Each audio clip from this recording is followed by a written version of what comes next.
अस्सलाम वालेकुम dear students, hope you are all fine.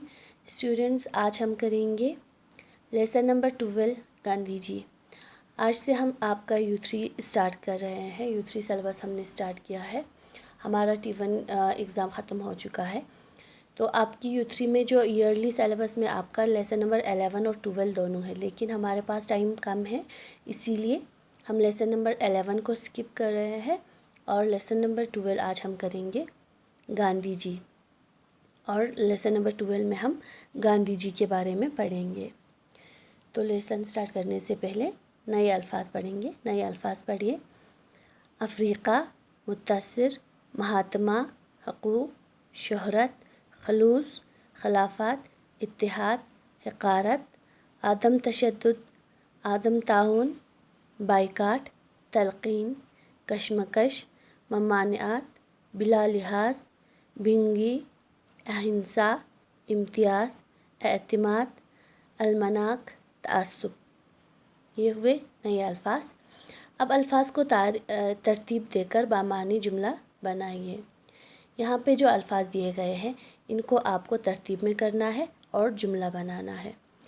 अल्फाज से उबरना, नेकी, खुद पर करना नेकी है, और उबरना बदी, खुद पर करना बदी है। अब इनको तरतीब में करना है तो हम ऐसे करेंगे। नेकी उबरना, खुद पर नेकी करना है, और बदी उबरना, खुद पर बदी करना है। अब हम लेसन स्टार्ट करेंगे। गांधी जी का पूरा नाम मोहनदास करमचंद था। आप 1869 ईस्वी में गुजरात के थेवाड़ के एक कस्बा पोरबंदर में पैदा हुए।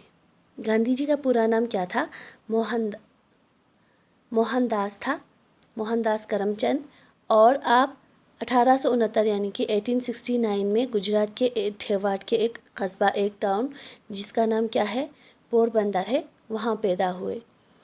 और इब्तिदाई तालीम हासिल करके इंग्लिस्तान में बैरिस्ट्री का डिप्लोमा हासिल किया। और उन्होंने अपनी इब्तिदाई तालीम हासिल करने के बाद आप इंग्लिस्तान चले गए और फिर वहाँ से यानी कि इंग्लैंड चले गए और फिर वहाँ से उन्होंने बैरिस्ट्री का डिप्लोमा हासिल किया।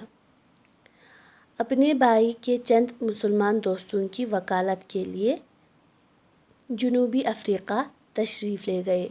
और फिर उनके पास जो बैरिस्ट्री का डिप्लोमा था, फिर उन्होंने क्या किया, उनके भाई के चंद मुसलमान दोस्त थे तो उनकी वकालत के लिए वो कहाँ चले गए, उनकी लॉयर बन के वो जनूबी अफ्रीका यानी कि साउथ अफ्रीका चले गए।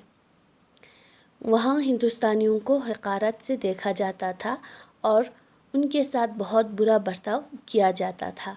गांधी जी हिंदुस्तानियों की इस बुरी हालात से बहुत मुतासिर हुए और उन्होंने सरकार के ख़िलाफ़ ज़बरदस्त तहरीक चलाई और आखिर अपने हमवतनों के हुकूक़ तस्लीम करवा कर ही दम लिया। तो गांधी जी जब जनूबी अफ्रीका चले गए तो वहाँ पे हिंदुस्तानियों के साथ बहुत हक़ारत, बहुत उनको लो कास्ट के समझे जाते थे। उनके साथ यानी कि उनको हक़ारत से देखा जाता था, यानी कि नफ़रत करते थे हिंदुस्तानियों को। अफ्रीका में हिंदुस्तानियों का कोई इज़्ज़त नहीं करते थे। तो और उनके साथ बहुत बुरा बर्ताव किया जाता था और हिंदुस्तानियों के साथ बहुत बुरा बर्ताव किया जाता था। गांधी जी हिंदुस्तानियों की इस बुरी हालात से बहुत मुतासिर हुए और उन्होंने सरकार के ख़िलाफ़ ज़बरदस्त तहरीक चलाई। तो गांधी जी ने जब ये देखा कि जनूबी अफ्रीका जब गए और उन्होंने देखा कि हिंदुस्तानियों को हक़ारत से देखा जाता है, नफ़रत से देखा जाता है, उनके साथ बुरा बर्ताव करता है, तो गांधी जी को ये बात बहुत असर कर गए। उन्हें बहुत बुरा लगा ये सब देख के। तो उन्होंने सरकार के ख़िलाफ़ ही तहरीक चलाई, उन्होंने सरकार के ख़िलाफ़ आवाज़ उठाया और आखिर अपने हमवतनों के हुकूक़ तस्लीम करवा कर ही दम लिया। तो आखिर में उन्होंने सरकार के ख़िलाफ़ आवाज़ उठाया और अपने हमवतनों को अपना हुकूक़ दिलवा कर ही उन्होंने दम लिया, यानी कि उन्होंने अपने हमवतनों को यानी कि हिंदुस्तानियों को अपना हुकूक़ दिलवाया। इसी तरह वतन लौटने से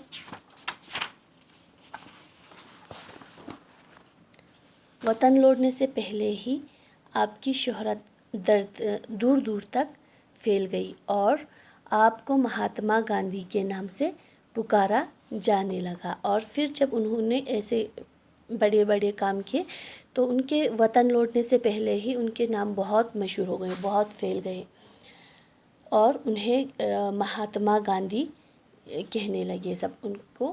پھر مہاتما گاندھی ان کے نام پڑ گئے، یعنی کہ پھر ان کے بعد جو انہوں نے جنوبی افریقہ میں ہندوستانیوں کو اپنا حق دلوایا سرکار کے خلاف آواز اٹھا کے، تو پھر ان کی افریقہ سے لوٹنے تک وہ ان کی شہرت جو ہے دور دور تک پھیل گئی اور انہیں مہاتما گاندھی کہنے لگے سب۔ تو آج اتنا ہی کریں گے، کل یہاں سے آگے کریں گے۔ جو امپورٹنٹ ڈیٹس اور گاندھی جی کے بارے میں جو امپورٹنٹ پوائنٹس آئے ہیں یہ سب آپ یاد رکھیں گے۔ خدا حافظ۔